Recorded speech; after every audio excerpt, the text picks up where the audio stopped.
Hey everyone, happy 2021. I have an announcement to make before I get into your chart, and that is what we're going to be doing different on this channel.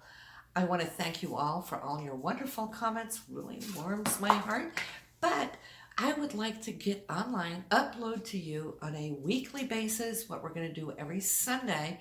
I'm going to be sharing with you a 36 card read, okay? I know a lot of you watch the tarot readings online. Super informative, and especially when we have 36 cards, which is something I've developed myself as an astrologer. I call it the Astro-Tarot spread. So you will have 12 different areas of your life covered every single Sunday. So hit that subscribe button, get the notification button bell too, so you'll see when they're uploaded. But that is my way of connecting with you a little bit more often instead of uploading these 12 videos once a month, okay? We get to be connected every single week, all right? So let's get into your reading now.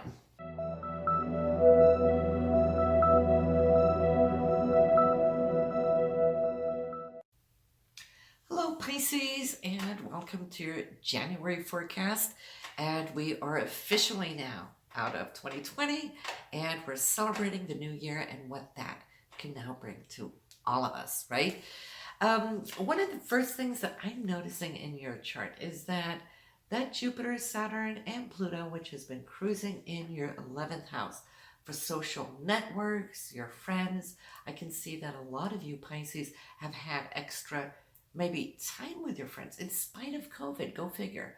But there's been more interaction or more people relying on you this year of 2020.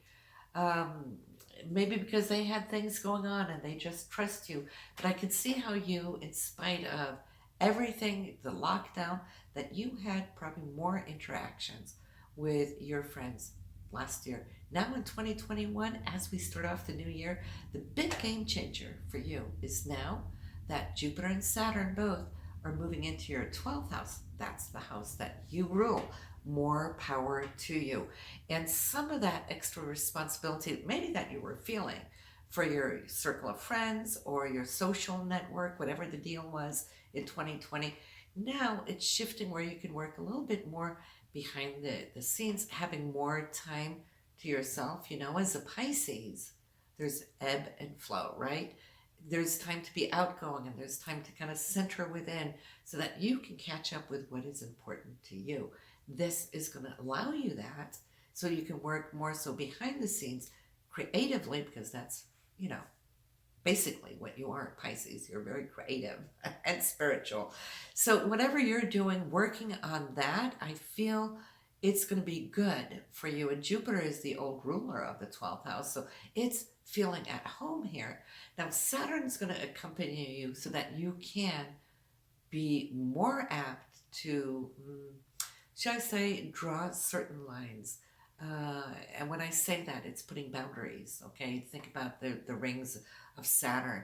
And something that's always very difficult for you is to put those boundaries. Hey, you're a Pisces, you're a fish out in the ocean. Where is the boundary? There is no boundaries in the ocean. where do you find it, right? So this might now help you to say, you know, I'd love to do this. I'd love to go there and be socially active, but you know what? I'm working here now. I've got these things to do. So now you can kind of point to it that you're kind of like in your 12th house working. Now, all of that, whatever you're going to be creating this year, while these two planets are there, Saturn's going to be a little longer, that will come to the surface when Jupiter then moves over your ascendants into your first house. But that's way down the line, still close to a year, so we're not really going to go there in this reading. But I think it will allow you that room, that creative room that you need. You have been giving a lot in 2020. Some of you will still be giving a lot because a lot of you are caretakers, right? And the 12th house could also be, you know, hospitals, institutions, but it's also humanitarian. So a lot of you might still, you know, dedicate time to it or volunteer to be helpful in these areas of whatever is going to present itself throughout the year of 21. Only you will know when you get there, but you will feel this shift as we enter into that new year, that you want to have a certain different type of routine in your day to day. And I'm thinking I'm liking that. You will have some support of that on the full moon, when the full moon, January 28th, gets into your sixth house. Illuminate how you're working, your day to day routine. I think you're going to be leading up to it throughout the month until the full moon to see how you're going to be changing up those things so that you can work more efficiently. But now that we're talking about the moons, let's talk about that new moon, which will be January 12th. I hope you had a great one there in December when the new moon was conjunct with the total solar eclipse. So by now you should have started to see certain things falling into place from that new moon. This new moon also is going to be powerful, and kind of reactivate maybe a little bit from that December new moon. And why is that? This new moon on the 12th will be conjuncting Pluto. And so Pluto is all about transformation. It's that intensity, right? It's that passion that we're feeling. And for you, this being 23 degrees in Capricorn is still in that 11th house for social circles, your friends and so forth, your hopes and your dreams, the goals that you're setting, that you're wishing to attract and achieve. I think that you're going to really see it from that December's new moon. Now when you're getting the January new moon, oh yeah, you got action, Pisces, taking place in your life. And I'm so thrilled to see that happening for you. So we got the moons out of the road, and I want to talk about Mars. Mars is going to be moving into your third house. Now, Mars has been lingering in your second house, Pisces. A lot of you did see a lot of money went out in 2020. You know, it stuck around for the better part of 6 months there. The second house is income, the money that you attract, the money that you make, and all that. But it's not just that, it's the money that you use. A lot of you spent more money. Maybe because during the lockdown you wanted to do things and you couldn't really go places. Maybe you found yourself shopping online a little bit more to get that little kick of excitement, or to add things to the projects you were working on. But this is going to give now. January 7th through March 5th, what is going to become super important is your communications. How you communicate, what you communicate. Taking lead, okay? It's Mars. That's you opening the doors on your communication. And that is going to be very exciting for you. Mars in Taurus wants to stick to it. You know, there's that earthy, grounding energy. Whereas when it was in Aries, it was more like, want to do this, want to do that. Let me get some instant gratification, right? But now it's like, I got it together. This is what I'm going to do. I'm aiming it this way. I'm going to anchor it in. That is good. And, you know, it's where you're communicating your information to, whether you're writing, speaking, presenting, podcasting, those things. You might also feel a little bit more antsy wanting to get out of the house, not just because we've been housebound, but the third house is also traveling short distance, maybe a road trip or something. Just to get out in nature, I feel could be good for you.